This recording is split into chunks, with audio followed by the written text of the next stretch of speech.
Bonjour, nous sommes Sandrine et Silver du blog voyagerosetats-unis.com. Après près de 30 ans passés sur les routes américaines avec nos 4 enfants et près de 15 ans à accompagner des voyageurs dans la préparation de leur périple aux USA, nous voici à partager avec vous notre expérience et surtout notre passion des États-Unis. Alors c'est parti, laissez-nous vous faire voyager aux États-Unis. Bonjour, bienvenue dans ce nouvel épisode de Voyager aux États-Unis, le podcast. Bonjour.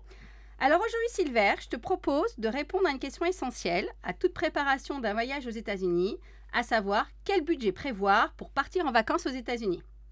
Cette question peut sembler a priori simple, car on voit passer pléthore d'offres commerciales affichant des prix tels que 1 500 € par personne, mais peut-on vraiment se fier à ces prix? Est-ce vraiment ce prix que vont vous coûter vos futures vacances aux States? Eh bien, nous allons vous aider à y voir plus clair et nous allons vous donner toutes les clés pour établir votre budget. Attention, attention, attention. Le sujet est moins simple qu'il n'y paraît et assez souvent, vous verrez que ce sont vos choix qu'il faut monter ou baisser la note. Prêt, Silver, à en découdre avec le budget des voyages aux States? Ouais. Alors, c'est parti. Bon, Silver, c'est un fait que nous sommes des experts du voyage aux États-Unis. T'es d'accord? On est d'accord. Mais il faut dire qu'en fait, nous sommes venus aussi, au fil des années et des voyages, des experts sur savoir comment établir un budget de voyage et surtout, comment le tenir, hein, Silver? Oui, on a toujours voyagé avec des budgets depuis qu'on se connaît, depuis qu'on part ensemble. On est toujours parti avec un budget en tête et on a toujours tenu nos budgets. Il y a vraiment une raison à cela. En fait, on a toujours tenu le budget parce qu'en fait, on a tout mis en œuvre pour réussir à partir chaque année. Hein.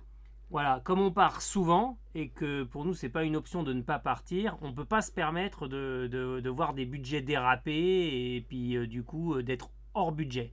Donc il a toujours fallu, dès les débuts, qu'on soit dans nos budgets. Ça a commencé d'ailleurs quand on était étudiant. Ouais, on n'avait pas un sou. On n'avait pas le sou, donc c'était logique. Mais ça a continué après, même si on a eu une petite courte période où on était quelques années, hein, ouais. Voilà, à travailler sans enfants et là on pouvait se permettre un petit peu tout sans trop compter. Mais dès qu'on a commencé à agrandir la famille avec 1, puis 2, puis 4 enfants, le budget c'était fatalement une question au centre de ouais, c'était au cœur de nos voyages en fait, effectivement. Et c'est vrai que nous, c'était à chaque fois la condition impérative en fait d'avoir un budget et de le tenir pour pouvoir repartir l'année d'après. Tout à fait. Et en plus, comme on a fait des voyages de nature très très différente, des voyages courts sur une seule ville, des voyages itinérants, des voyages sur 2 semaines, 3 semaines, 5 semaines, 6 semaines, on a fait des voyages 8 semaines même. 8 à 9 semaines. Ouais. Effectivement, on a une expérience assez variée en la matière. Et puis l'expérience s'est renforcée quand on en a fait notre business. Et maintenant, on fait partir tellement de familles aux États-Unis chaque année qu'on a quand même une petite idée de ce que ça coûte, puisqu'on est obligé de faire ces simulations avec nos clients. Oui, est-ce que ça coûte pour 2 personnes, pour un couple, mais aussi pour des familles, qu'elles soient de 4 ou plus nombreuses? Ça, effectivement, on a aussi cette expertise-là. Mais en fait, je pense qu'il y a un point aussi qui est important pour commencer, c'est qu'en fait, que certes, le budget d'un voyage dépend des coûts associés, mais vraiment, ce qui est important, et de par notre expérience, il dépend aussi surtout de vos exigences et des concessions que vous serez prêt à faire ou pas. Hein, Silver? Ouais, c'est ce qu'on va essayer de voir. Mais avant ça, on va déjà rappeler c'est quoi les différents postes d'un budget de voyage en général, d'ailleurs aux États-Unis en particulier, mais en général. Donc on a les transports. Transport, ça peut être aussi bien l'avion, les déplacements sur place, location de voiture, éventuellement train ou vol interne. Voilà. Le logement. Le logement, donc principalement l'hôtellerie ou d'autres types de logements, le camping, etc. La nourriture, vaste sujet. Vaste sujet, tout à fait. Et les activités. Et les activités qui peuvent, selon les cas, être une part plus ou moins importante, des fois très faible, des fois beaucoup plus importante d'un voyage. Et c'est vrai que sur ces 4 postes, en fait, sur 3 de ces postes, on fait des estimations assez précises pour avoir une idée des coûts pour nos clients. Le poste le plus compliqué pour faire les estimations, ce sera le budget nourriture, mais ça, on y reviendra tout à l'heure. Voilà. Alors, bien sûr, là, pareil, on ne tient pas encore compte du budget des achats personnels. Ça, c'est vraiment dépendant de vos souhaits. Donc, c'est hors question budgétaire. Voilà. Donc, maintenant, on va répondre à la question comment établir un budget. Alors, tout d'abord, le travail sur un budget, c'est un travail en tenaille. Qu'est-ce que je veux dire par là? Il faut se demander deux choses. D'un côté, il faut se demander quel est mon budget, dans le sens combien je souhaite mettre. Ou combien surtout, on dispose. Combien je dispose ou combien je souhaite mettre au maximum. C'est-à-dire quelle est la somme au-delà de laquelle je ne souhaite plus partir parce que ça dépasse mes capacités. Ça, c'est un premier point. Et puis de l'autre côté, évidemment, il faut se demander combien ça coûte. Combien coûte un billet, combien coûtent ces différents éléments. Mais il faut vraiment faire l'exercice dans les deux sens pour pouvoir travailler ensuite sur les deux variables. C'est-à-dire que est-ce que je peux faire évoluer, est-ce que je suis prêt à faire évoluer le budget dont je dispose pour rendre le voyage faisable, et est-ce que je suis prêt à travailler sur les coûts, peut-être en modifiant mes exigences, pour se retrouver quelque part à mi-chemin. Mais si on ne fait pas l'exercice des deux côtés à la fois, c'est compliqué. C'est vrai que souvent, on a nos clients, nous, on leur pose la question « Quel est votre budget ?» Et quand je demande « Quel est votre budget ?» En fait, je demande « Quel est votre budget max ?» Quelle est la somme à partir de laquelle vous allez commencer à remettre en question la faisabilité de partir. Mais souvent, ils sont frileux parce que j'ai l'impression qu'ils se disent « Ah non, je ne vais pas donner mon budget max parce qu'en fait, l'estimation, elle va être au maximum. » Alors c'est pas du tout le cas. Bah et surtout, en fait, c'est important de faire ça parce qu'ils disent « Oui, mais peu importe mon budget, combien ça coûte ?» Oui, mais ça coûte jamais une somme fixe. Ça coûte différemment selon différentes choses. Et en fait, effectivement, ce que ça permet de faire d'avoir un budget, c'est de savoir, une fois qu'on a donné son budget max, et quand on a fait le premier calcul et la première estimation sur les coûts, où on voit que l'estimation du coût est bien en dessous de son budget max, et dans ce cas-là, on ne se pose pas trop de questions, et on sait qu'on va pouvoir faire nos choix plus précis dans le budget sans se poser de questions, où on se rend compte que son budget de max est très proche, voire inférieur à l'estimation du coût. Ouais. Et dans ce cas-là, il va falloir, quand on va rentrer dans le détail et faire une estimation plus précise et une recherche plus précise, il va falloir faire des concessions et il va falloir chercher à tirer vers le bas. Et donc, c'est important de savoir si on doit systématiquement tirer vers le bas ou pas. Oui, parce qu'en fait, il y a une chose importante, c'est que les choses n'ont pas un coût fixe. Mais souvent, le prix varie en fonction des contraintes réelles qu'on a, mais aussi des exigences. Alors ça, c'est un point important. C'est quoi la différence entre les contraintes et les exigences? On en parlera après. Non, on va en parler maintenant. Ok, vas-y alors. Alors, effectivement, il faut lister en début de projet ses contraintes et ses exigences. Alors, c'est très très différent. Les contraintes, c'est vraiment des choses qui s'imposent à vous. Vous ne pouvez pas faire autrement. Par exemple, les dates. Si jamais vous devez poser des dates par rapport à votre employeur, vous nous dites je pars du temps au temps et que... Ah oui, je vois pourquoi tu tiques un peu. Effectivement, on a une contrainte de date, mais généralement, nous, on la prend plus comme une contrainte de période. C'est-à-dire qu'après, quand on va chercher, par exemple, des billets d'avion, si jamais on voit qu'il y a un prix moins cher en partant un jour plus tard ou un jour plus tôt, c'est vrai que cette contrainte-là, on va voir s'il n'est pas possible de la renégocier. En tout cas, c'est quand même une contrainte externe. Enfin, ça dépend des gens. Il y a des gens qui sont souples dans leurs dates. C'est notre cas, c'est le cas de certains de nos clients. Il y a des clients qui n'ont aucune souplesse dans leurs dates. Il faut le savoir. Et dans ce cas-là, c'est bien une contrainte externe. Le nombre de personnes que vous êtes, c'est une contrainte externe. C'est vraiment une contrainte. Ça s'impose à vous. Effectivement, il y a aussi la période où vous partez, si vous serez en période haute ou basse, saison haute ou basse, ça c'est une contrainte. Ça peut souvent être une contrainte si vous n'êtes pas libre de partir exactement quand vous voulez. Les vacances scolaires, c'est une contrainte. On ne peut pas faire contre. Et à côté de tout ça, il y a des exigences. Et elles sont beaucoup plus nombreuses. Et beaucoup de ces exigences peuvent vous apparaître comme des contraintes, alors qu'en réalité, ce sont des exigences. Ce sont tous les points sur lesquels vous avez un certain niveau d'exigence. Mais fondamentalement, vous pourriez en avoir un autre. C'est vraiment un choix. Alors, par exemple, dans le transport aérien, le fait de ne pas vouloir d'escale, ce n'est pas une contrainte, c'est une exigence qu'on peut comprendre, mais c'est une exigence. Exactement. Le fait de vouloir choisir ses places, avoir un bagage en soute par personne, le fait de préférer une compagnie plutôt qu'une autre, tout ça, c'est des exigences. Ou un avion plutôt qu'un autre aussi. Ça arrive maintenant. Voilà, ouais. Et par exemple aussi, concernant le transport, il y a des gens qui souhaitent des grosses voitures, alors que des voitures très spacieuses à 6-7 personnes, alors qu'ils ne sont que 3 ou 4. Ça aussi, pour nous, c'est une exigence, c'est pas une contrainte. Voilà. Et toute exigence peut s'entendre, hein. Vous avez le droit d'avoir des envies et de souhaiter une grosse voiture ou de souhaiter quelque chose de plus confortable. Mais il faut juste être conscient que ce n'est pas un minimum vital, c'est une exigence que vous avez et donc forcément elle se paiera quelque part. On va reprendre encore un dernier exemple sur la différence entre exigence et contrainte par rapport aux activités. Parce qu'il y a beaucoup de gens qui se disent effectivement les activités peuvent être aussi coûteuses, très coûteuses, et donc ça peut représenter une part importante du budget.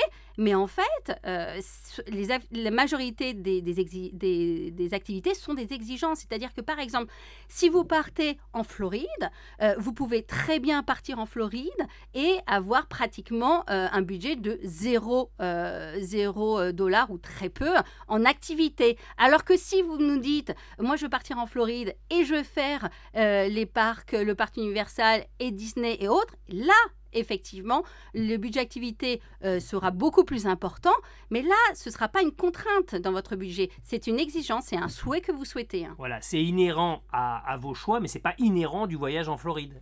Vous pouvez faire un voyage en Floride sans aller dans les parcs d'attractions. Nous, on est partis plusieurs fois en Floride sans faire les parcs d'attractions. Hein. Et on a passé un très, très beau voyage. Donc la morale de tout ça, c'est qu'il y a beaucoup plus d'exigences que de véritables contraintes. Et ça veut dire que l'impact coût est beaucoup plus malléable qu'il n'y paraît au premier abord. Donc si le voyage vous paraît trop cher, vous ne pouvez pas changer grand-chose à vos contraintes, mais vous pouvez beaucoup ajuster vos exigences et du coup changer l'impact budgétaire. Donc un voyage qui paraît impossible en termes budgétaires, il sera sûrement possible si on ajuste sur certains points, évidemment pas sur tout, son niveau d'exigence. Alors je vais redonner un dernier petit exemple qui me vient en tête entre des exigences qui peuvent avoir un fort impact sur le budget. C'est quand il y a des gens qui viennent d'une famille de 4 personnes. Donc généralement, nous on propose une chambre avec 2 lits doubles, enfin c'est les chambres familiales comme ça. Et en fait, les gens tout d'un coup nous disent « Ah ben non, en fait, nous on veut 2 chambres en fait. Les parents d'un côté et les enfants dans une autre chambre. » Et ils nous disent, et du coup, après ils sont surpris parce que finalement, nous dans notre estimation budgétaire, ça double le budget au final du logement. Hein, Silver. Et ça s'entend. Je peux imaginer qu'on puisse souhaiter pour ses vacances avoir 2 chambres pour avoir plus de confort, etc. C'est tout à fait, ça s'entend tout à fait, mais il faut en assumer les conséquences en termes de budget. Il ne faut pas être étonné que le budget hôtel sera beaucoup plus important, en l'occurrence le double. Et se dire, oh là, c'est cher de se loger aux États-Unis. Voilà, alors que ce n'est pas forcément le cas. Voilà. Donc je pense là que vous commencez à comprendre la différence entre exigence et contrainte, mais on y reviendra après un peu plus tard, hein, quand on regardera chaque poste, hein, Silver. Alors maintenant, il y a quand même une question qui revient assez souvent et qui est importante, c'est quid du coût de la vie aux États-Unis, Silver? Alors effectivement, ça c'est une question un peu complexe, mais qui est très très importante, parce qu'on entend un peu tout et son contraire dès qu'on parle de prix aux États-Unis. Vous allez avoir des échos sur, je sais pas moi, l'hôtel ou la location de voiture, avec des gens qui vous disent que ça coûte quasiment rien, et d'autres personnes qui disent c'est horriblement cher, je me suis ruiné, etc. Et les deux peuvent être vrais, et on va essayer de comprendre pourquoi. Alors le premier point, et qui est un point très important, il faut comprendre et accepter le fait que quand vous partez dans un pays plus riche que le vôtre, ce qui est le cas, et bien effectivement, surtout si vous avez l'habitude de souvent partir à l'étranger dans des pays au niveau de richesse proche du vôtre, c'est quand vous partez en Europe, ou bien inférieur au vôtre. Si par exemple vous avez l'habitude, vous êtes déjà allé en Asie, eh bien c'est pas la même chose de partir dans un pays plus riche. Et il se trouve que les États-Unis, c'est plus riche que l'Europe et notamment que la France. On peut intuitivement se classer un peu dans la même catégorie. On est 2 pays riches occidentales. Mais pour le coup, on n'est pas dans la même catégorie. Et en fait, il y a eu un écart, il y a toujours eu un écart de richesse entre la France et les États-Unis. Mais cet écart, il s'est creusé doucement à partir des années 90 avec une accélération depuis 2008. Et aujourd'hui, il faut bien prendre conscience de cet écart. Il y a un indicateur simple, c'est le produit intérieur brut par habitant, le PIB de la France. Donc la richesse nationale divisée par le nombre d'habitants. En France, c'est 45 000 $. Je mets tout en dollars pour qu'on ait les mêmes bases. 45 000 $ par habitant. Aux États-Unis, c'est 83 000 $. C'est presque le double. Donc quand on voit ça, alors on peut se poser des questions sur le coût de la vie aux États-Unis. Alors, il faut quand même relativiser un peu la chose parce que certains postes de dépenses aux USA sont beaucoup plus élevés que chez nous. C'est le cas de la santé ou c'est le cas des études, ce qui fait que la réalité du niveau de vie n'est pas forcément au double d'un Français pour un Américain. Pour les voyageurs, oui. Et après, pour les voyageurs mais aussi. Quand il s'agit d'acheter un produit ou de manger dans un restaurant ou de visiter un parc d'attractions, en gros, on peut quand même se dire que pour l'Américain moyen, ça lui paraît coûter moins cher de moitié à ce que ça peut représenter pour un Français. Donc si on voit ponctuellement un burger à 20 $ aux États-Unis et que cela vous paraît outrageusement cher, et je ne dis pas que c'est pas cher, mais dites-vous que du point de vue de l'Américain, c'est à peu près le même effort que pour vous payer un burger 10 € en France. Ouais. Et ça, on s'en rend compte de manière simple quand on est dans un petit resto de breakfast américain où on est là et bon, c'est flagrant, hein, nous on a dit. C'est flagrant, on est là en train et on adore ça, donc on va se prendre 2 œufs, du bacon, etc. Il y en a pour une douzaine de dollars par personne, donc là on se partage les choses, etc. Et en fait, qui est à côté de nous dans ce resto? Des ouvriers du bâtiment. Qui viennent juste qui viennent là, pas pour leur plaisir d'une fois par semaine, qui viennent quotidiennement pour manger le matin avant d'aller au boulot. Et ils ne sont pas là à partager leur assiette. Non, et ils ont une grosse assiette, ils en ont pour une quinzaine de dollars et ça leur fait... Voilà. Là, on se rend compte qu'il y a un différentiel dans le coût, dans le niveau de vie et dans les capacités de pouvoir d'achat des Américains. Alors, c'est vrai, c'est un fait, mais il ne faut pas faire peur aux gens. Alors voilà, une fois qu'on a fait ce constat, on pourrait avoir peur et se dire ok, si tout est 2 fois plus cher, c'est une destination qui est hors de prix, ça va être impossible d'y voyager pour nous. Et en réalité, non, car la réalité, elle est un peu plus complexe que ça. Alors donc oui, les Américains sont plus riches que nous, ils sont souvent même nettement plus riches que nous, mais il y a d'autres éléments qui vont faire que ça ne va pas forcément avoir l'impact qu'on peut imaginer sur les prix. Là, il y a plusieurs raisons à ça. D'abord, la distribution des richesses, elle est moins concentrée aux États-Unis qu'en Europe. Chez nous, en Europe, la grande majorité des gens, ils ont des revenus assez proches les uns des autres. Disons, entre le SMIC et 3 fois le SMIC, on va avoir quasiment une très très grosse partie de la population française. Et ça, c'est avant redistribution. Une fois qu'on a payé ses impôts et reçu ses prestations sociales, le différentiel de revenus entre les Français, à part aux 2 extrémités, les plus riches et les plus pauvres, il est quand même très très ramassé. Aux États-Unis, l'échelle des différences de revenus est beaucoup plus large. Donc il y a une part non négligeable de la population qui ne gagne pas les sommes très élevées de la moitié haute des salaires américains. Et ils ont quand même besoin de consommer, de vivre, etc. Donc il y a une économie qui est aussi adaptée à ça. Ça, c'est un premier point. Et le deuxième point, c'est que l'économie américaine, elle est ultra concurrentielle. Et les prix sont beaucoup plus fluctuants en fonction de l'offre et de la demande, à la hausse, mais aussi à la baisse.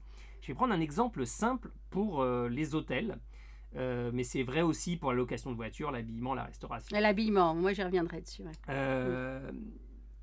Le prix moyen d'une chambre d'hôtel en France, c'est une centaine d'euros. Le prix moyen d'une chambre d'hôtel aux États-Unis, c'est 150 euros. C'est 50% plus cher en moyenne aux États-Unis qu'en France, si on regarde la réalité des prix payés. Pour autant, nous qui voyageons beaucoup aux États-Unis, il nous paraît évident qu'il est plus simple pour nous et moins cher de nous loger à l'hôtel aux États-Unis en général et en moyenne qu'en France. Et de meilleure qualité en plus. Avec une meilleure qualité. Parce que il y aura des prix nettement plus bas que la moyenne. C'est-à-dire qu'effectivement, à New York, quand on peut se loger pour 200 euros, mais ce n'est pas le prix moyen de 100 euros.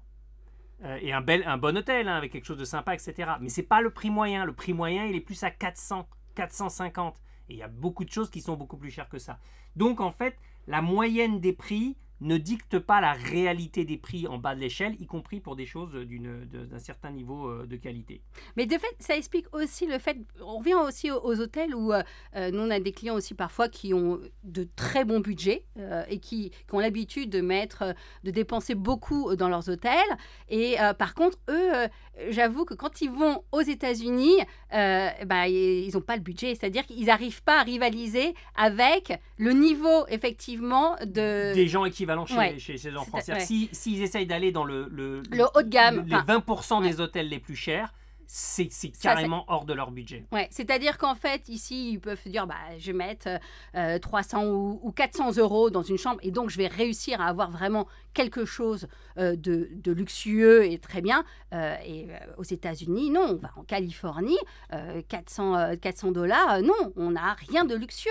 Et si on veut avoir les mêmes exigences, les mêmes catégories, on sera plutôt vers 600, 1000, voire plus. Et ça, vraiment, c'est assez difficile pour les clients, en fait, pour les touristes français de s'en rendre compte, en fait. Et alors après, il y a un autre phénomène, effectivement, on parlait des prix. Alors moi, j'aimerais revenir sur l'habillement aux États-Unis.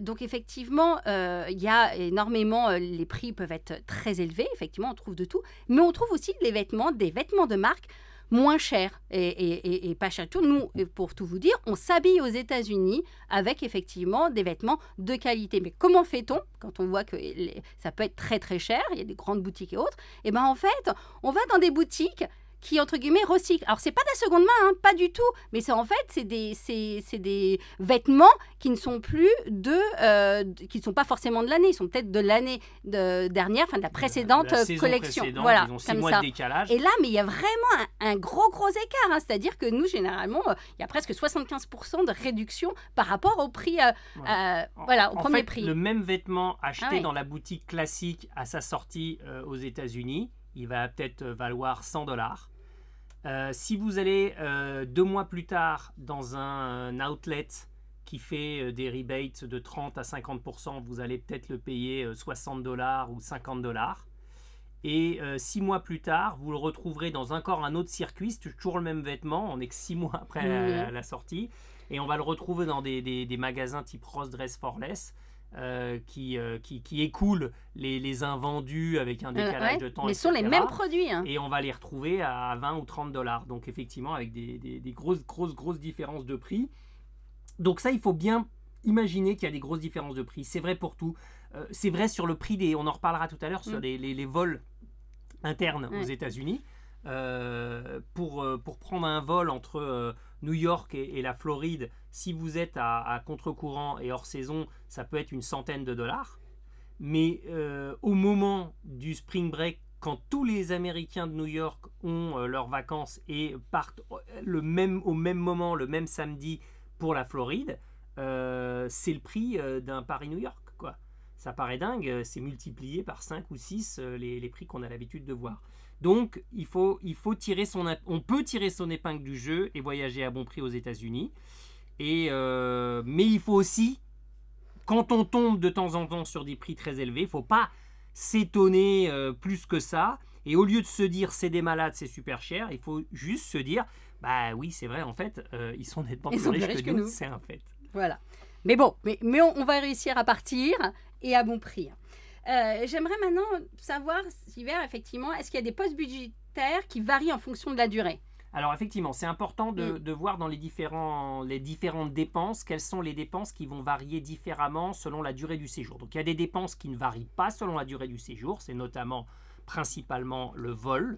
Donc effectivement, votre vol transatlantique, que vous partiez 1 semaine ou que vous partiez 3 semaines, c'est le même prix. Donc on se doute bien que quand on part 1 semaine à New York, le prix du vol va être plus de 50% du coût total du voyage, alors que quand on part 3 semaines en Floride, le prix du vol va être de 20 ou 30% du coût total du voyage. Peut être aussi bas que ça.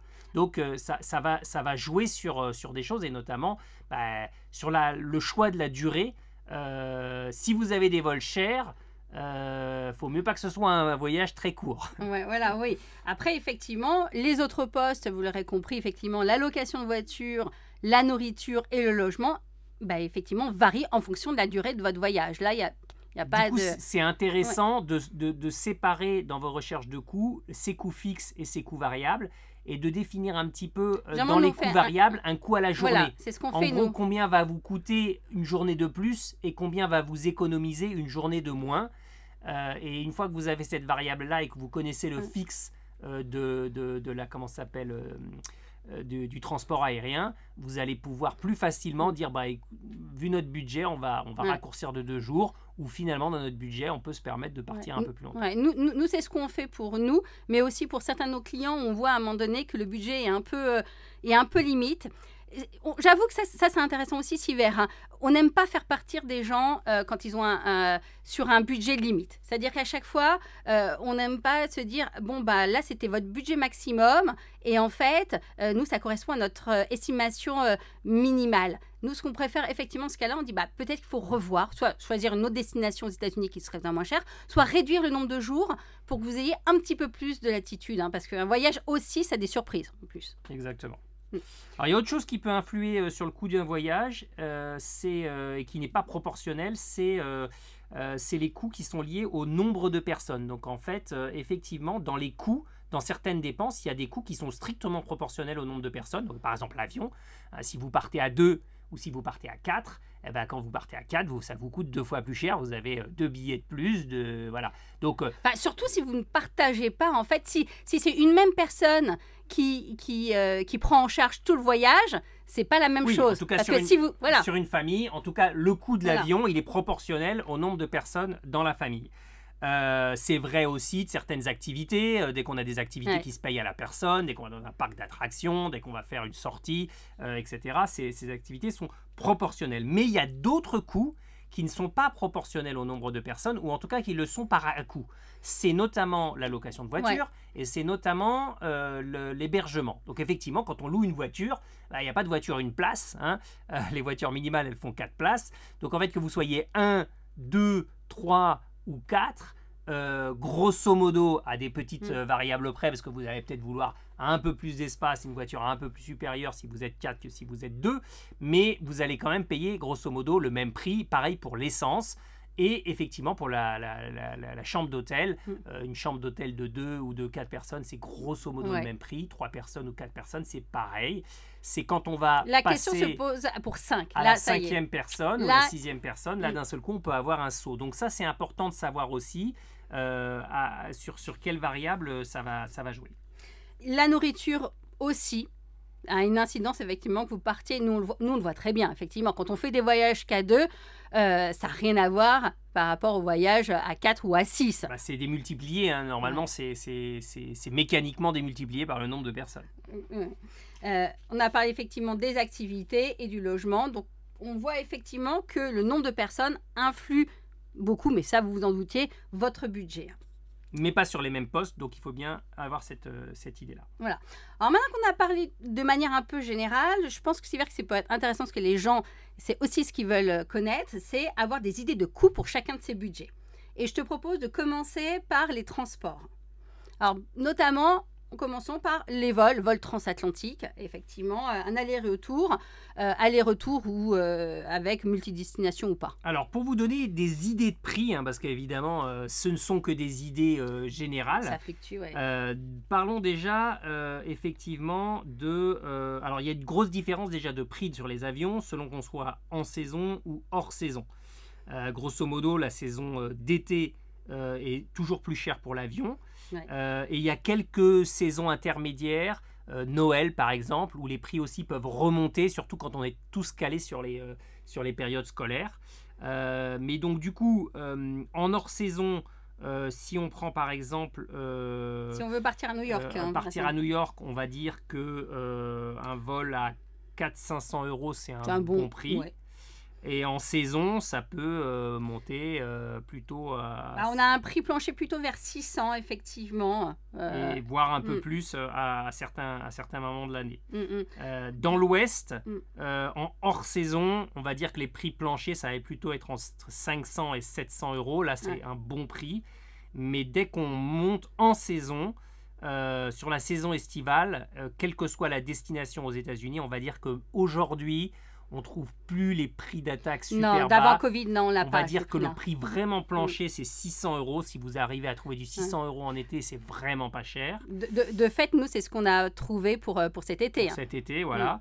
Et un bon prix, on va dire, sera plutôt dans une fourchette entre 700 et 900 €. Un prix entre 900 et 1000, c'est un prix normal, on va dire. On ne dit pas que c'est pas cher, mais c'est la normalité.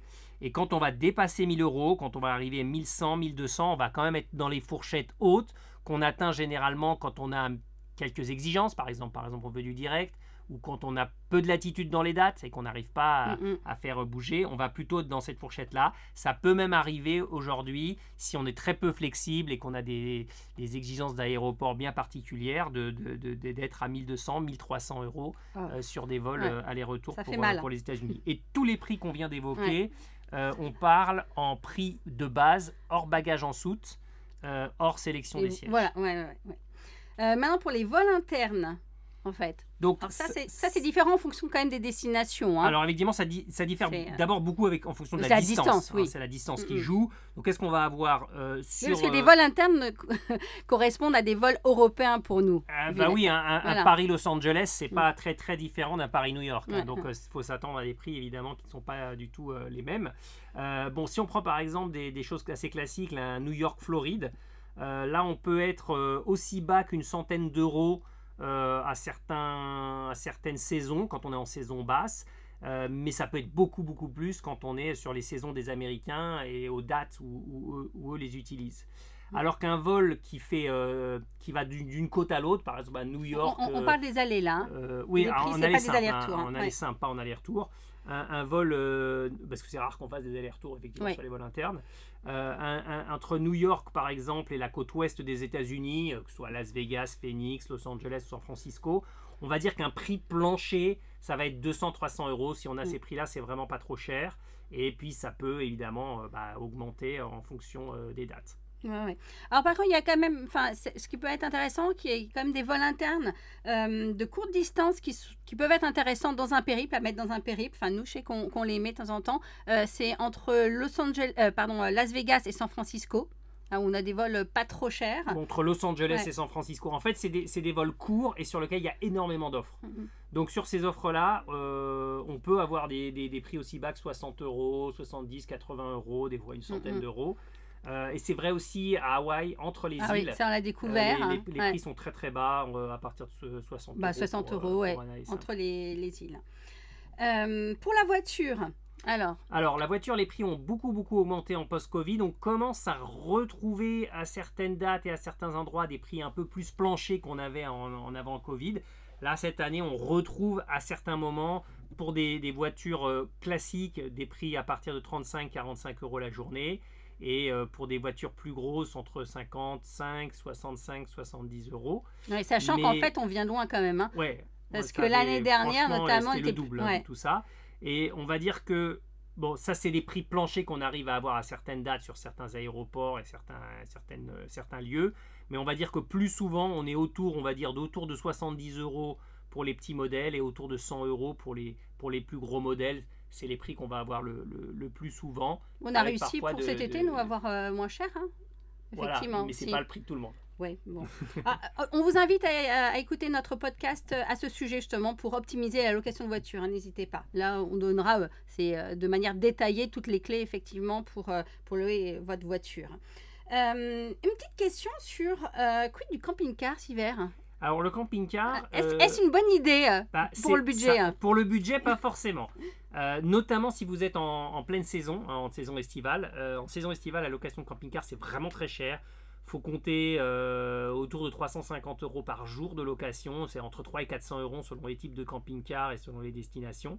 À cela, il faut ajouter... il va falloir ajouter de l'essence, à peu près le double du consomme 2 fois normal. plus. Et puis quand même, malgré tout, les emplacements de camping qui peuvent être d'une quarantaine, cinquantaine de dollars dans les parcs nationaux, mais vite 70 à 100 dollars. Pour les RV Park, si vous voulez, après, effectivement, faire les vidanges, tout ça. Ouais, dans des parkings privés. Donc, quand on met tout ça bout à bout, ça fait vite du 500 euros la journée, ce qui finalement, la voiture plus hôtel peut se révéler assez souvent moins onéreuse dans beaucoup de cas de figure. Mais c'est un autre type de voyage. C'est ça qu'il faut voir.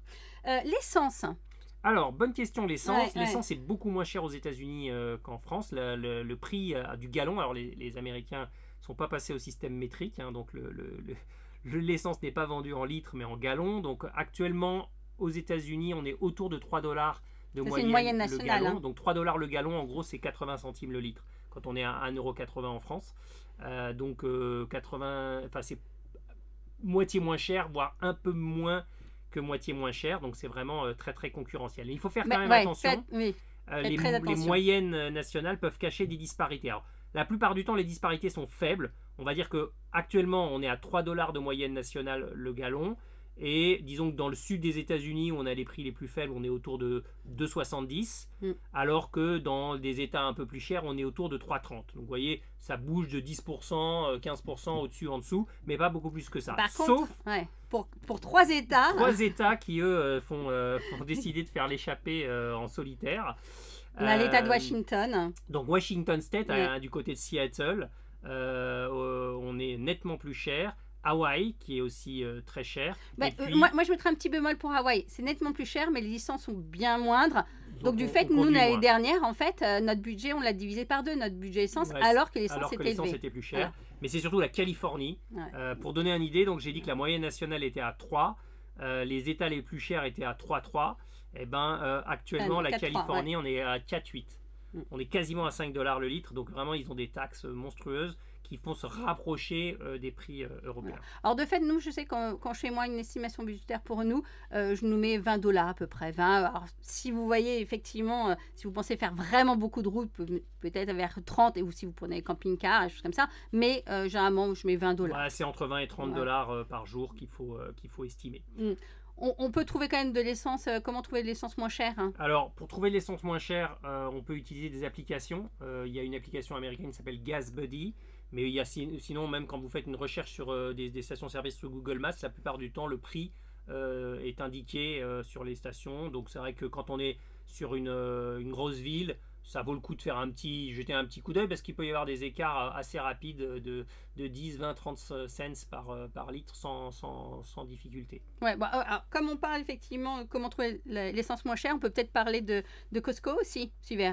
Normalement, on devrait en parler plus loin, mais... Ok. Alors effectivement, il y a une astuce.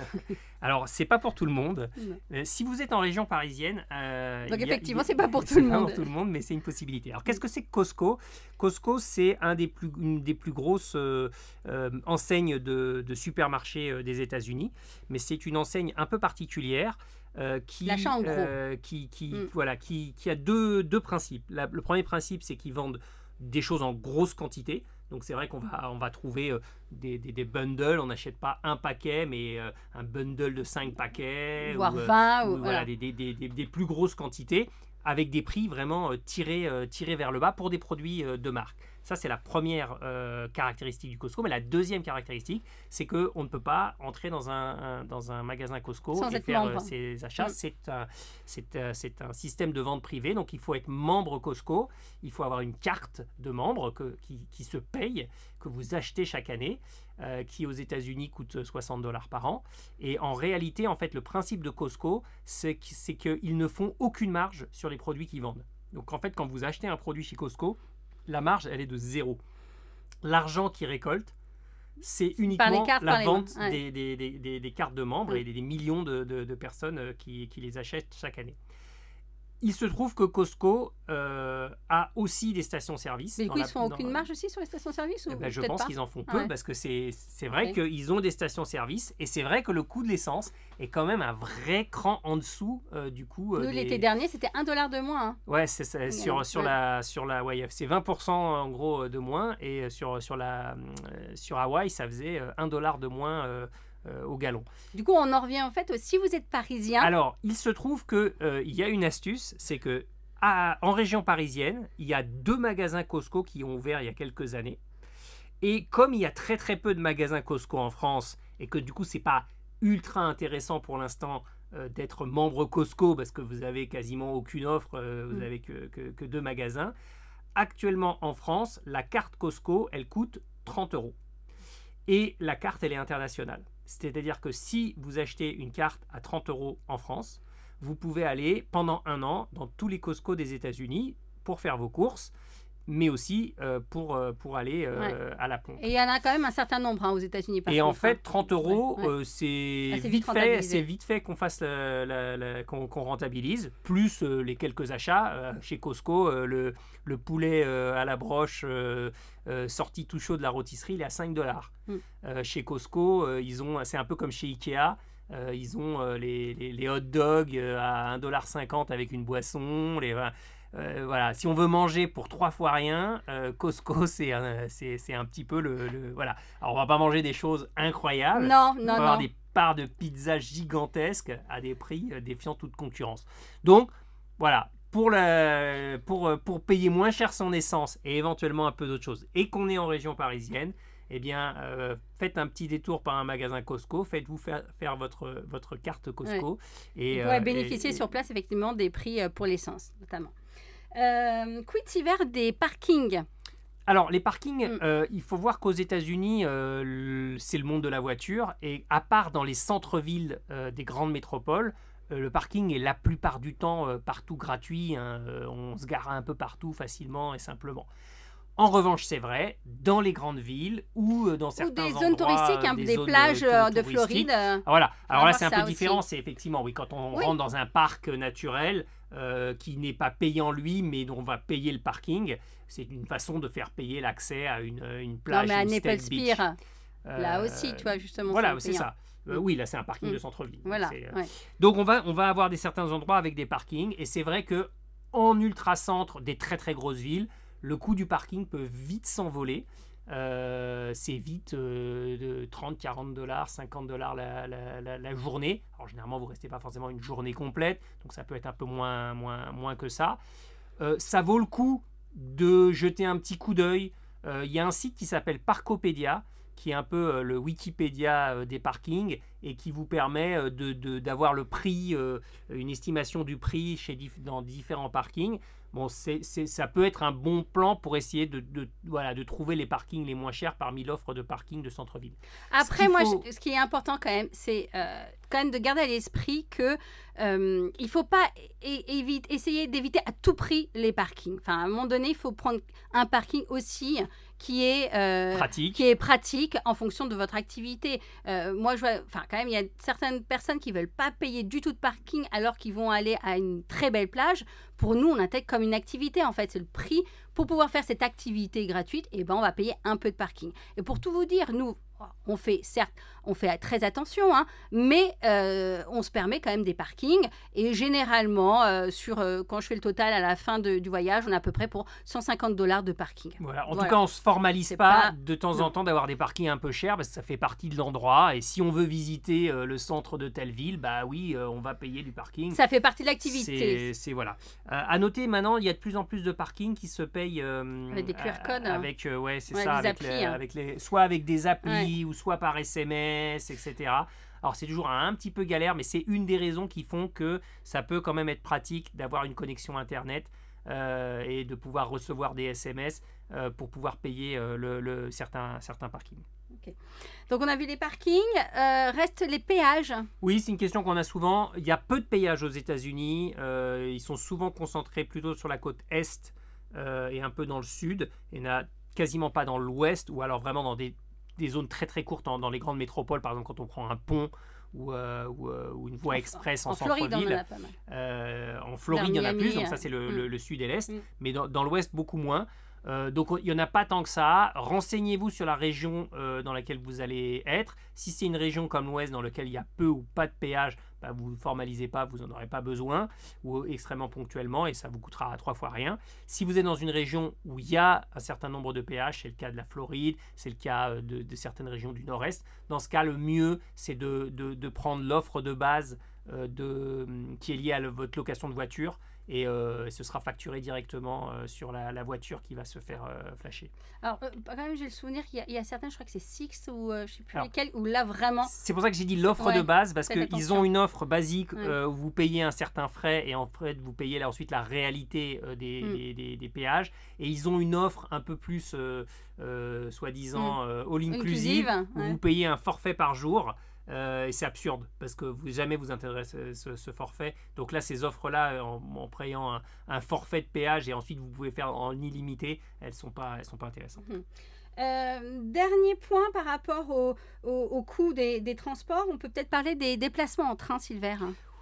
Oui, alors le train, c'est vrai qu'on le prend pas beaucoup aux États-Unis. C'est plus le pays du train, ça l'a été, mais ça ne l'est plus. On peut dire quand même néanmoins que on peut avoir deux types de déplacements en train. Il y a les trains de courte distance sur la côte Est, notamment entre les grandes métropoles, quand vous voulez faire un New York-Washington, New York-Philadelphie, New York-Boston, Boston-Philadelphie. Entre ces villes-là, c'est intéressant parce que du coup, on n'a pas besoin de reprendre une voiture parce qu'on va être en centre-ville dans ces villes-là. Pas très cher et très pratique. Et c'est vraiment pas très cher. Ouais, ça va être entre 20 et 60 dollars un trajet. Mais voilà, un Paris-Philadelphie, c'est moins de 20 dollars. Par contre, les longues distances, c'est autre chose. En revanche, voilà, le train de longue distance, les trains Amtrak qui vont traverser tous les États-Unis sont des trains de croisière, on va dire, qui prennent plusieurs jours pour faire, je sais pas, Chicago, Los Angeles ou des grandes distances comme ça. Et ça, ce sont des voyages en eux-mêmes. C'est très cher, c'est plusieurs centaines de dollars. Le prix des couchettes, etc. C'est plutôt un mode de voyage un peu luxueux, confortable, mais c'est pas un mode de voyage économique. Ouais. Donc là, on a fait le tour du budget des transports. Avant d'en venir au budget du logement, Sylvia, j'aimerais bien qu'on fasse un petit aparté sur les spécificités des voyages dans les grandes villes, en fait. Alors, c'est vrai que ça a un impact sur les... En termes de budget, effectivement, être dans une grande ville, c'est un peu différent. Alors, généralement, on n'a pas besoin de voiture, sauf dans quelques grandes villes comme Los Angeles. Mais enfin, quand on est dans les grandes métropoles de l'Est, si on fait Washington, Philadelphie, Boston, New York, Chicago, si on fait San Francisco, ça, c'est des villes où on peut visiter sans voiture. Donc, du coup, on a ce coût en moins, pas de parking, pas de location de voiture. C'est contrebalancé par le fait que généralement, ce sont des villes assez chères. Donc, le logement est plus cher. La nourriture, en général, c'est vrai que quand on n'a pas accès à la restauration un peu plus populaire qu'on peut trouver à l'extérieur des villes quand on est en voiture, quand on n'a pas accès à des supermarchés. Non mais Las Vegas, juste Las Vegas, effectivement. Voilà. Si tu loges sur le strip et tu n'as pas de voiture, eh ben effectivement, tu vas payer vraiment un max ta nourriture. Voilà, parce qu'en fait, on est limité dans l'offre à l'offre de centre-ville. Et elle est plus élevée. Donc c'est vrai que c'est généralement plus cher. Après, aussi, ce qu'il faut savoir, c'est quand on reste longtemps, alors, que ce soit dans une ville ou parfois à une étape en général, eh ben, on paye le budget activité en fait augmente. Parce qu'en fait, vous allez les premiers jours faire toutes les activités gratuites ou pas chères et à la fin, pour compléter vos journées, eh ben, vous allez prendre des activités souvent beaucoup plus chères. Ça, c'est un point. Maintenant, arrivons-en au budget du logement hiver. Alors, donc le budget du logement, on va essayer de donner des ordres de grandeur. Donc, on a parlé justement des grandes métropoles, par exemple New York. Un hôtel à New York, grosso modo, évidemment, ça dépend des périodes, mais en général, c'est entre 200 et 300 euros maintenant la nuit pour une chambre de 4 personnes. Ça peut être un peu moins cher que ça vraiment dans les périodes basses, c'est-à-dire en février quand il fait moins 10. Mais ça peut aussi facilement dépasser ça dans les périodes les plus hautes, notamment la période de Noël qui est très chère à New York où ça dépasse allègrement les 300 euros pour les chambres les moins chères. Là, je parle des chambres les moins chères. Un logement en Floride aussi. Alors la Floride, là aussi on va avoir une différence entre les saisons, basse saison et haute saison. Alors il faut savoir que la Floride, la basse saison c'est l'été. Donc l'été pour une chambre de 4, on va dire qu'on trouve assez facilement entre 90 et 130, 140 de moyenne, 150 si vous faites des choix un petit peu plus confortables et luxueux, mais ça va rarement dépasser ça.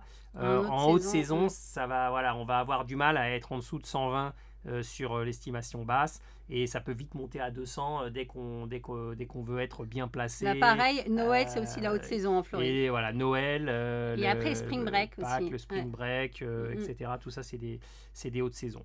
Dans l'Ouest, on peut s'attendre à quel prix Dans l'Ouest américain, on a fait quelques petites vérifications sur les prix de cette année de nos clients. On va dire que les fourchettes hautes et basses pour 4 personnes dans l'Ouest en haute saison, donc en été, grosso modo, ça va aller de 130 à 180 euros selon les choix que vous allez faire et puis selon les étapes. Si on a des étapes plus chères, ça va pencher un peu plus vers le haut de la fourchette.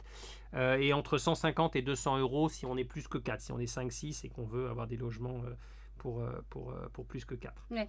Moi, j'aimerais bien aussi qu'on parle les régions du Sud et du Midwest, en fait. C'est là où nous allons, nous, cet été. Et on arrive à des tarifs vraiment intéressants.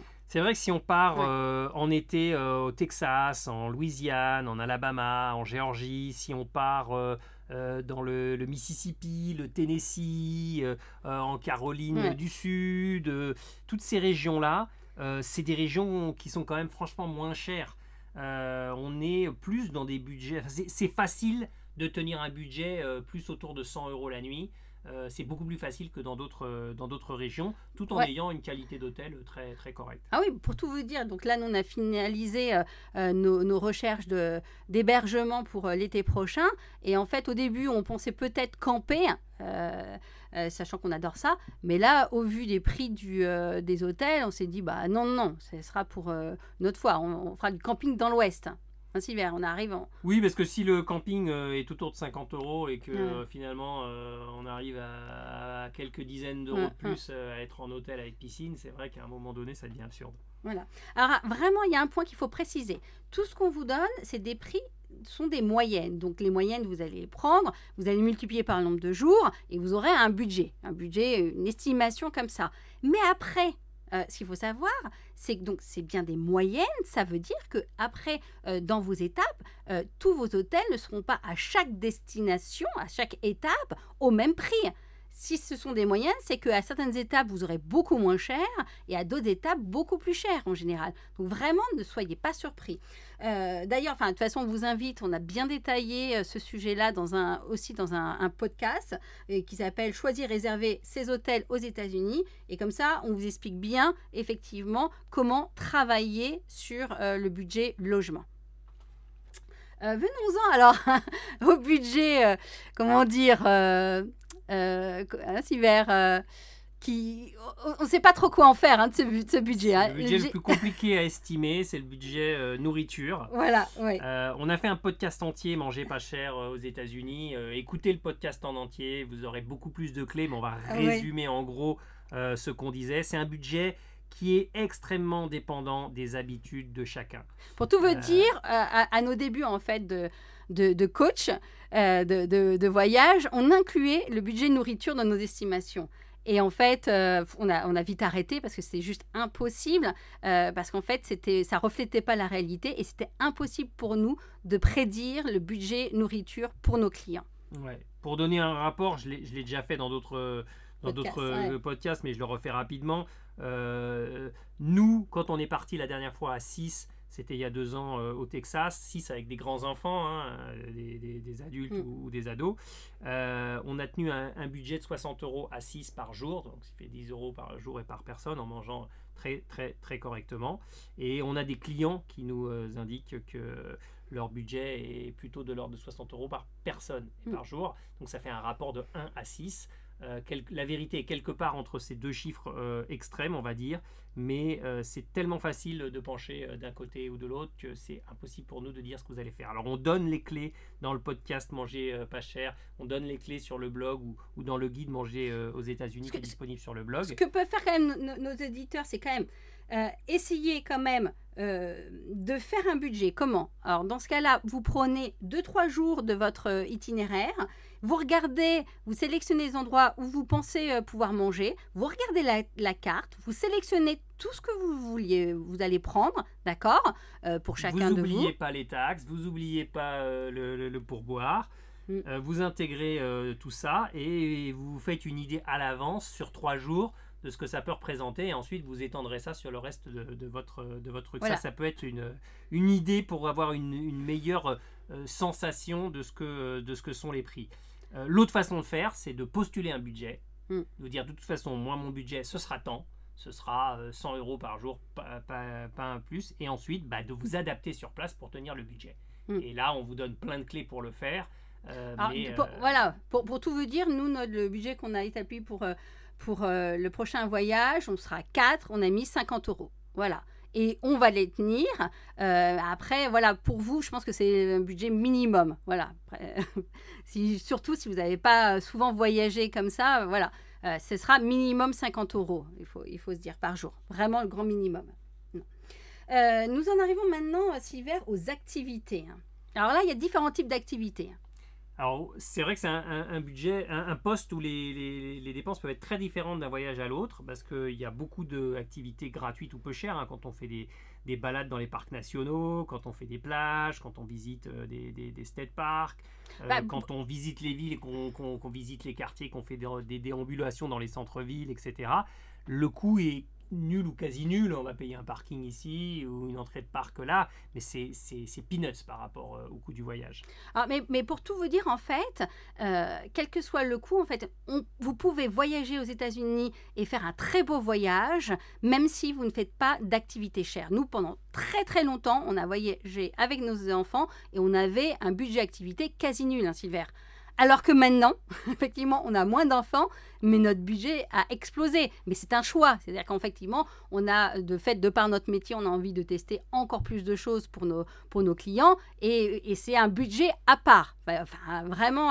Mais sachez que ce budget-là, c'est un budget, comme on a parlé avant, c'est un budget d'exigence de vos souhaits. Ce n'est pas un budget de contraintes. Il y a très très peu de choses qui sont vraiment des dépenses obligées en termes d'activité, Voilà. en effet. Après, on peut se faire plaisir et on l'encourage si on en a les capacités, les moyens. Il y a plein de choses sympas à faire. Alors, il y a aussi des choses qui sont sympas à faire et pas très chères.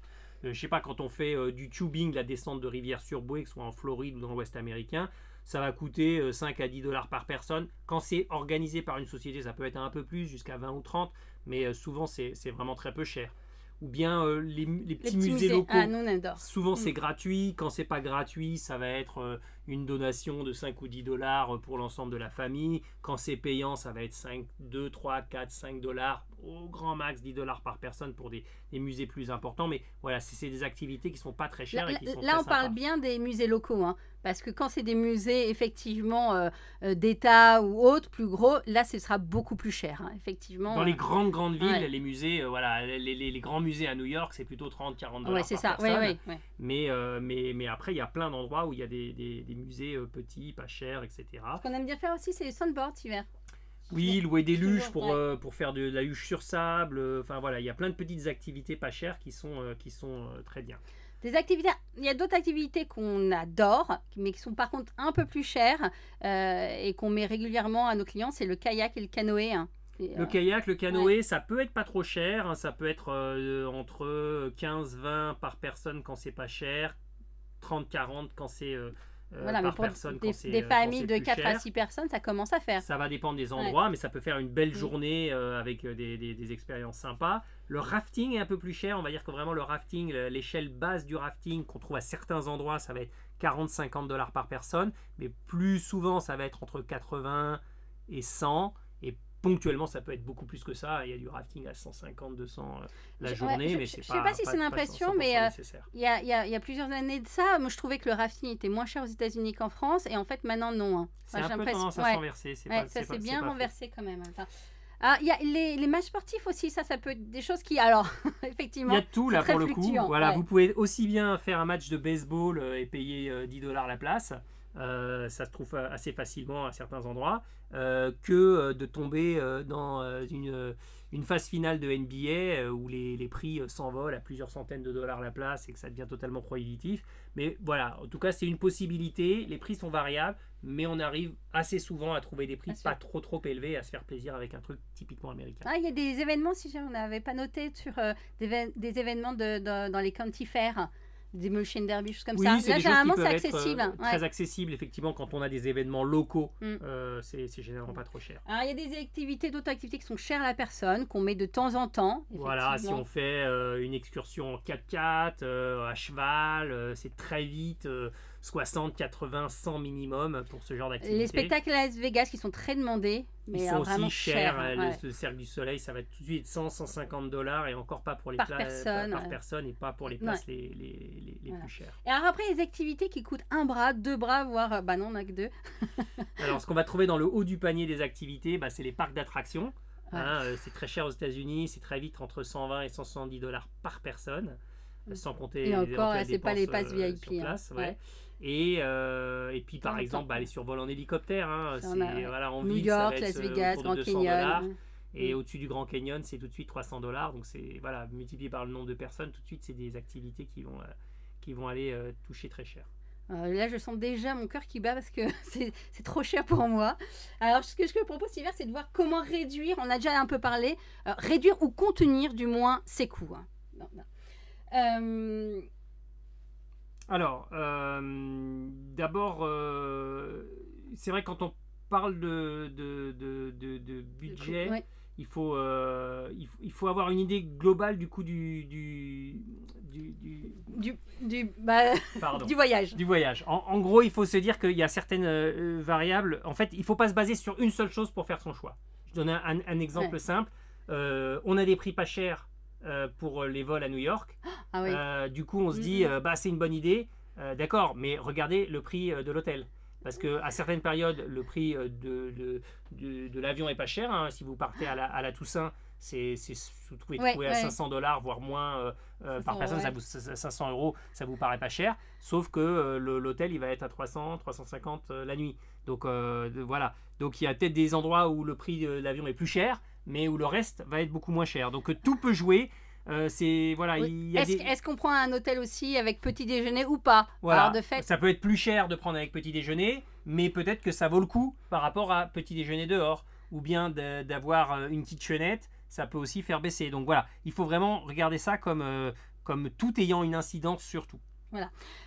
Pour le coup, comment réduire le coût des transports cet hiver? La vraie clé, c'est de s'y prendre longtemps à l'avance. Vraiment longtemps à l'avance, dès l'automne pour l'été suivant. Plus tôt on s'y prend à l'avance, généralement, la meilleure chance on a d'avoir des bons prix. Oui.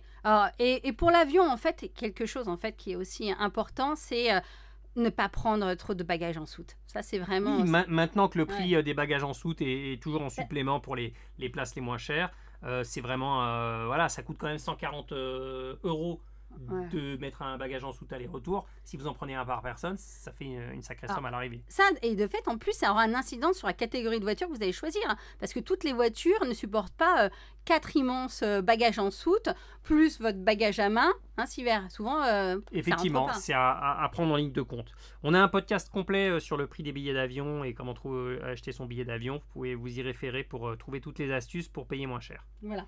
Pour la location de voiture, là, on a aussi le podcast.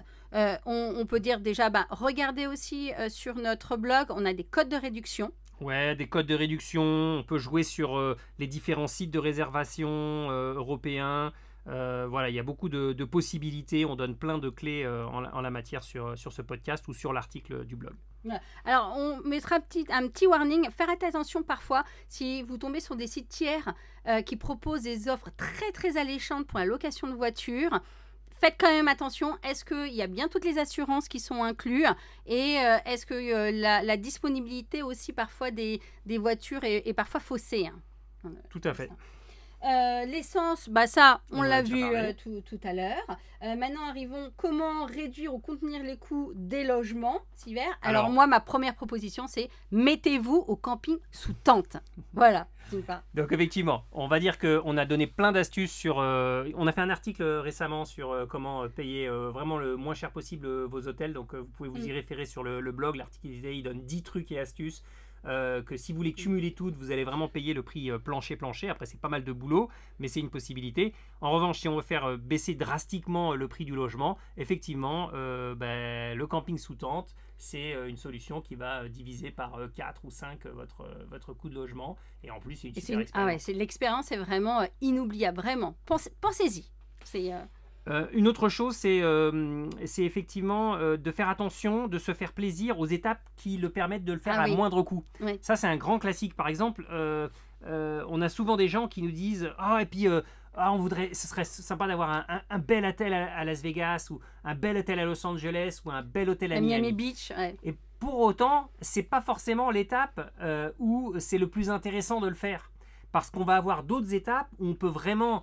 en passant de la gamme normale à la gamme supérieure, payer vraiment très peu en plus et avoir un prix tout à fait abordable. C'est-à-dire à Saint-Georges ou en Floride, à d'autres étapes, on va avoir des super offres vraiment très intéressantes. Et si on veut le faire spécifiquement aux étapes les plus chères, comme Los Angeles, avoir un bel hôtel à Los Angeles, c'est pas un bon calcul au niveau du prix. C'est-à-dire qu'au lieu de payer déjà un hôtel normal, basique, c'est très vite 200-250 € la nuit. Si on veut un bel hôtel, on va vite être à 400-500 € la nuit. Et on n'aura pas forcément un plus bel hôtel que dans des étapes où on va être beaucoup moins cher que ça.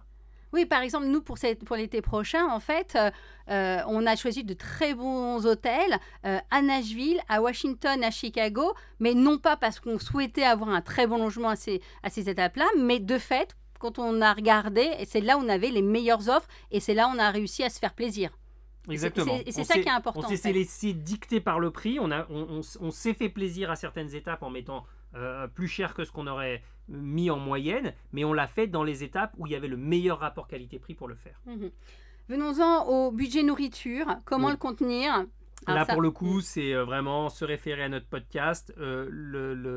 La règle, c'est changer ses habitudes. Hein, grosso modo, c'est ça. C'est changer ses habitudes qui va avoir le plus gros impact sur le budget. Et puis faire un tout petit peu attention à là où on va manger. On s'en rendait compte. En fait, c'est pas besoin de voyager aux États-Unis pour s'en rendre compte. Nous, à Paris aussi. Ouais, c'est ça. En fait, quand on est dans une ville, c'est quand même très très facile de payer 2 fois plus cher pour à peu près la même chose. Si on n'y fait pas attention. On avait de la famille il n'y a pas longtemps, on est allé manger dans un bouillon, bouillon chartier à Montparnasse. Honnêtement, le rapport qualité-prix il est quand même vraiment bon. Ça n'a rien d'extraordinaire en termes de qualité gastronomique, mais c'est vrai que les prix sont vraiment très très très très très contenus. Mais vous sortez de cet établissement, juste à côté, vous faites 10 mètres et vous avez une brasserie classique à côté. Et à peu près la même chose que vous aurez mangé au bouillon, vous l'avez pour 2 à 3 fois le prix. Et c'est vrai qu'on imagine facilement des touristes américains arriver dans un café quelconque et payer 15 € pour un croque-monsieur et une assiette de frites et ils rajoutent un coca, ils sont à 20 € et ils se disent c'est quand même vachement cher de manger à Paris. Alors qu'en fait, pour moins cher que ça, ils auraient pu manger un repas de très très bonne qualité, mais pas au même endroit. Donc ça arrive partout. Et il faut faire attention. Et c'est ça qu'il faut faire attention. Donc écoutez plutôt notre podcast à ce sujet et on a aussi un guide sur manger aux États-Unis.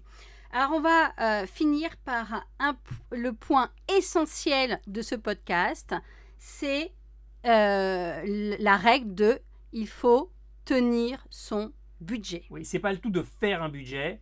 L'important derrière, c'est le tenir. Et ça, c'est un travail de tout instant, pendant la préparation et une fois sur place.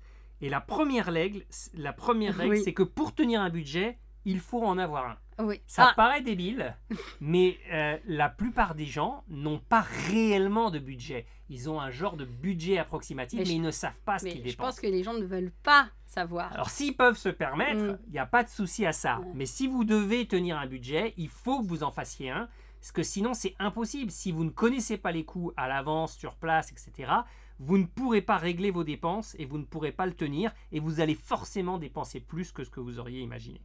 Alors voilà, moi je vais parler en tant qu'experte Sylvère de la tenue du budget, parce que je suis la référente dans le domaine dans la famille. Moi, ce que je fais, donc une fois qu'on a établi notre budget, qu'on a préparé le voyage, c'est que dans ma valise, je prends un cahier. Et c'est notre carnet de voyage où je note effectivement tout ce qu'on y fait, mais aussi chaque jour, je marque nos dépenses. Et là, je les reporte. Et du coup, je fais à chaque fois une moyenne pour chaque budget. Et je le compare à ce qu'on avait prévu. Alors, attention, bien sûr, au tout début, avec les premières courses, quand on va au Walmart, c'est sûr qu'on explose le budget journalier, ça c'est sûr. Mais normalement, au bout de quelques jours, on devrait arriver au budget moyen. Et après, en plus, ça nous permet après d'ajuster, c'est-à-dire que on sait après si on peut se permettre un restaurant en plus ou pas, ou si on va pique-niquer. Mais si on ne tient pas, et quand je dis tenir, c'est aussi noter. Si on ne note pas, quand on ne le fait pas, à chaque fois, on a du mal à retrouver. Et c'est jamais, on a toujours en tête quelque chose et en fait, c'est toujours faux. On sous-estime à chaque fois les coûts. Donc, tenez, ça, c'est pas pour vous brider, c'est juste pour vous aider à le tenir, votre budget. Et après, et à savoir, si vous voulez faire des écarts, il n'y a pas de souci, mais sachez-le. Après, il y a une autre petite astuce aussi pour tenir son budget, c'est qu'en fait, nous, on se prévoit toujours, souvent, on a une petite enveloppe supplémentaire. Alors, ces petites enveloppes, c'est soit pour les activités, c'est-à-dire qu'en fait, pour nos anniversaires ou les anniversaires des enfants, on leur offre des activités du voyage, du futur voyage. Ça fait plaisir et c'est vrai, du coup, ça fait pas doublon comme coût. Il y a ça. Et on aime bien, alors, notamment pour le budget nourriture, ça c'est vrai qu'on aime bien, c'est qu'on a, aussi pour nos anniversaires ou autres, on se constitue une petit budget comme ça. et une petite enveloppe et on se dit de temps en temps, quand on veut vraiment se faire plaisir, on fait très attention, on dit hop, on va piocher dans l'enveloppe, hein Silver? Oui, le principe, c'est vraiment de se dire, au lieu d'avoir un budget de 11 000 euros, essayez de tenir un budget de 10 000 euros, d'accord? Et ayez une cagnotte d'extra de 1 000 euros. Et en fait, vous n'allez pas la dépenser de la même façon parce que sur cette cagnotte d'extra, vous allez plus facilement faire des véritables extras, des choses que vous ne vous seriez pas permis à l'intérieur du budget. Donc, vaut mieux renier un petit peu son budget et se donner une enveloppe supplémentaire pour des extras. Et ça fait toujours plaisir de se dire, ça c'est vrai que ce resto, il n'est pas dans le budget, mais on a l'enveloppe pour faire cet extra, on va le faire quand même. Et finalement, vous allez vous faire plus facilement plaisir que si vous aviez intégré tout ça dans le budget général. Ouais, l'année dernière, les enfants, ils ont adoré mon budget 50 ans, hein, pour mes 50 ans, Silver. Oui. Tout le monde a pu en profiter. Voilà, un dernier petit point, Silver, c'est quid quand on part avec des amis en vacances. Quand on part à plusieurs familles, effectivement, le budget, c'est une part importante. En fait, il n'y a qu'une règle, on ne va pas tout détailler, on en a déjà parlé dans d'autres podcasts. La règle la plus importante quand on part à plusieurs familles, c'est en parler à l'avance. En fait, il faut même si vous pensez que vous avez l'impression que oui, vous avez les mêmes dépenses, c'est jamais exactement le cas. Il faut en parler à l'avance, il faut que ça soit sur la table, qu'on sache en gros ce que chacun veut mettre, est prêt à mettre, etc.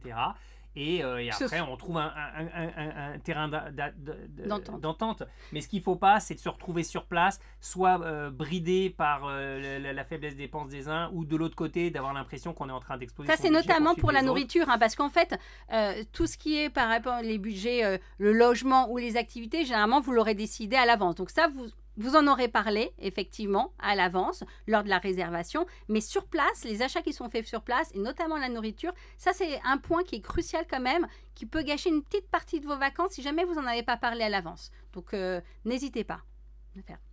Voilà, Silver, je pense qu'on a fait le point de tout. On a dit l'essentiel.